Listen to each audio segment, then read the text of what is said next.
Turn next tonight to the hunt for answers. 3 more objects shot down from the sky in 3 days. All of it, of course, after that massive Chinese spy balloon was shot down off South Carolina. U.S. fighter jets downing the latest objects over Alaska, over Canada's Yukon Territory, and over Lake Huron, of course, off the coast of Michigan. Now tonight, the urgent search to recover them, despite their small size and difficult weather conditions getting in the way. We also have new images tonight of pieces of that Chinese balloon being brought ashore. When the payload is brought to shore, it'll be rushed to the FBI to be analyzed. The downings at the order of President Biden out of an abundance of caution and the very real potential risk, they say, to civilian air traffic. So the question tonight, why so many sightings all of a sudden, and how the Pentagon is now explaining this. In the meantime, the White House saying there is no indication of aliens or extraterrestrial activity. Here's our chief global affairs correspondent, Martha Raddatz, tonight. Tonight, the military searching for wreckage from and answers about 3 flying objects shot down by U.S. fighter jets in just the last 4 days.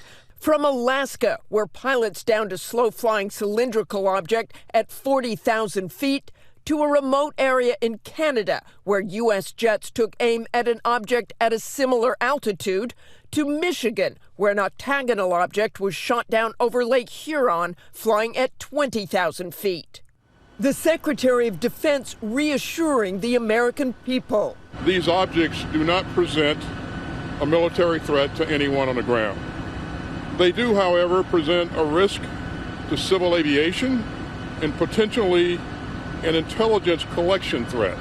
Potentially, but a senior U.S. official telling ABC News that thus far there is little indication that these 3 objects were anything more than weather balloons or some similar scientific craft.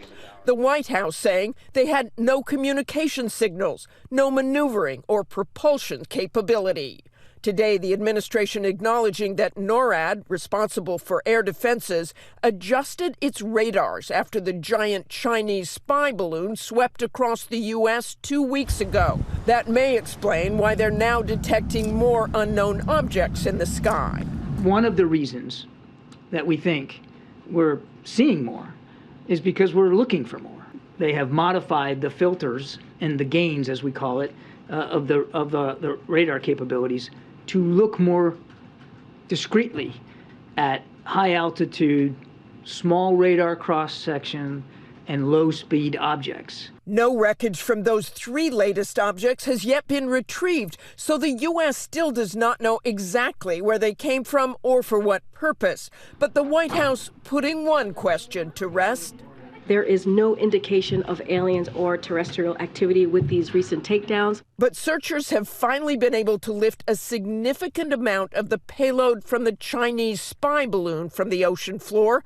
It would likely contain all the vessel's sensitive surveillance technology, and investigators are getting to work on it right away. That's the Chinese spy balloon, of course. Martha Raddatz with us from Washington. Martha, back to these 3 other objects. It would seem the administration still doesn't know much about these 3 flying objects. Any idea how long it'll take to find them, to locate them? And if they are weather balloons or scientific balloons, as you pointed out there for scientific study, do the agencies or the people who send them up have to register that information anywhere to let someone know they're flying these things over the U.S. and elsewhere? Well, David, we also saw the Chinese balloon get shot down off the coast of South Carolina, but these other 3 are in very remote locations, and weather has been an issue in the recovery, so that could take a while. And no one has reported weather balloons missing, but there are well over 1,000 launched every day worldwide, close to 200 here in the U.S. alone. And they don't have to file a flight plan unless they're near an airport or information is requested, but they do notify before they are launched, and then they are on their own. David? All right. Well, there's one question answered tonight. Martha Raddatz, our thanks to you as always. Hi, everyone. George Stephanopoulos here. Thanks for checking out the ABC News YouTube channel. If you'd like to get more videos, show highlights, and watch live event coverage, click on the right over here to subscribe to our channel. And don't forget to download the ABC News app for breaking news alerts. Thanks for watching.